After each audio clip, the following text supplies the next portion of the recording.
Ramadan setahun pisan tekane kok sampai ora sholat tarawih, Bu, ku yo ra eman-eman, Bu yo dimeno. Bisa jadi itu benar, tapi bisa jadi itu salah.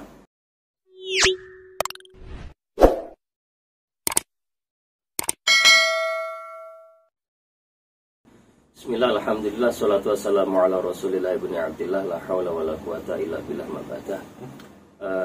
Sobat Raka FM dimanapun Anda berada, alhamdulillah ini adalah pertemuan kita kali kedua setelah kemarin kita sudah membahas bagian tentang fadilah daripada puasa Ramadan yang itu berimplementasi kepada adanya sebuah tarbiyah ataupun pendidikan dalam diri kita. Kalau kemarin saya bercerita tentang seorang pemuda yang bernama Muhammad, tetapi kali ini tentang seorang Majusi. Kita tahu Majusi itu yang disembah bukan Allah, tapi Majusi menyembah api. Nah, seorang Majusi ini memiliki seorang anak, di mana anaknya pada waktu itu dilalah pada bulan Ramadan, anaknya makan bebas di tengah-tengah pasar. Melihat pemandangan ini, seorang Majusi secara spontanitas menegur anaknya, "Kamu, Bu, ya mau menghormati orang yang sedang puasa. Jangan makan sembarangan. Kita tidak puasa, tapi kita harus menghormati mereka-mereka yang melakukan puasa. Sini." Melarang anaknya makan di sembarangan tempat karena menghormati orang muslim yang sedang melakukan puasa. Hingga pada akhirnya seorang alim, seorang yang mukasyafah bermimpi. Dalam mimpinya orang alim ini bertemu dengan orang Majusi dengan keadaan yang di luar dugaan orang alim. Orang Majusi ini berada di tempat yang sangat indah, penuh dengan kenikmatan, sehingga orang alim ini takjub. Hal anta Majusian, bukankah kamu ini seorang Majusi? Kamu ini seorang Majusi, tapi kenapa kamu bisa berada di tempat ini? Ini adalah surga, ini tempatnya orang muslim. Apa kata orang Majusi ini? Aku sendiri tidak tahu. Tapi Allah memerintahkan kepada para malaikatnya untuk memuliakanku dengan agama Islam, dikarenakan dulu waktu di dunia aku pernah melarang anakku makan di pasar demi menghormati orang yang sedang puasa. Memang dalam hidup itu tidak lepas dari yang namanya memberi dan meminta.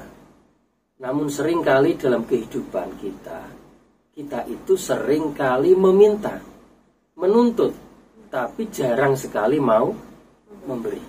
Ini realita. Kita puasa, kita meminta untuk dihormati, kita menuntut untuk dihormati oleh mereka yang tidak puasa. Kita harus ingat, meskipun ini bulan puasa, ada saudara kita yang tidak puasa dan memang tidak boleh puasa.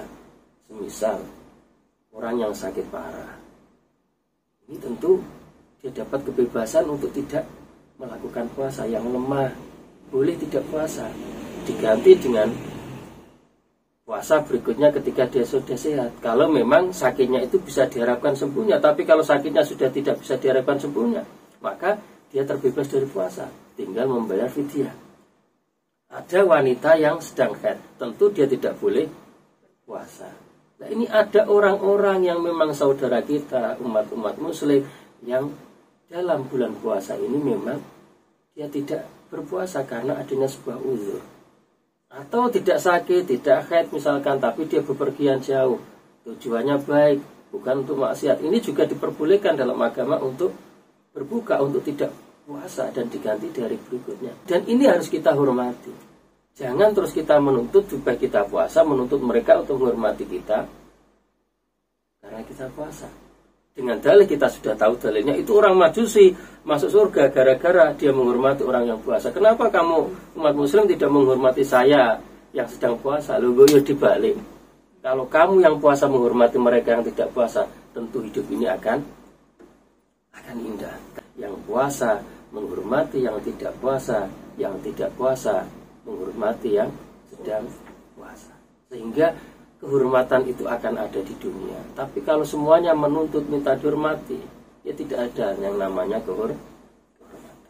Dalam bulan puasa ada satu ibadah khusus yang bisa dan hanya bisa dilakukan di bulan puasa, yakni sholat tarawih. Karena sholat tarawih tidak ada di selain bulan Ramadan. Nah, kadang-kadang kita yang sudah sholat tarawih itu merasa sok jago, merasa sok Oh, paling walah hebat. Sudah puasa, sholat tarawih lagi. Lantas menyalahkan orang yang tidak sholat tarawih. Mengatakan dengan seenaknya, poso saulan pisan, setahun mau pisan tok dilakoni Ramadan, setahun pisan tekani. Kok sampai orang sholat tarawih? Bu, ku yo ra eman-eman. Bu yo dimenol. Seakan-akan ini benar statement ini. Tapi sebenarnya kalau kita telusuri lebih dalam, ya tidak sepenuhnya benar. Bisa jadi itu benar, tapi bisa jadi itu salah.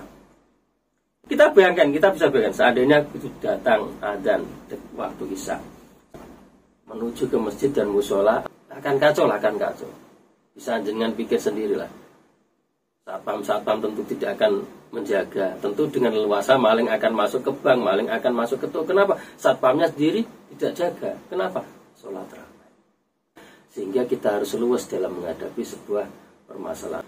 Saya itu punya teman yang sudah sepuh namanya Mbak Ali. Ini semoga beliaunya menyimak ini. Kalau tidak nyimak ini akan saya buat video khusus untuk beliau. Kalau di luar dia mengimami Isya dan tarawih, dia akan mengadakan tarawih sisi kedua. Jadi begitu adzan Isya, dia tidak ikut jamaah Isya. Dia sengaja itu karena dia ingin melayani para pedagang-pedagang yang ada di pinggir jalan itu untuk diajak melakukan sholat Isya bareng dan tarawih bareng. Dan nyatanya itu sudah dilakukan bertahun-tahun dan berhasil. Ya memang tidak banyak. Kadang dia bisa mengumpulkan 10 orang, 8 orang. Tapi ini kan luar biasa. Bayangkan, kalau tidak ada orang bijak seperti ini, semua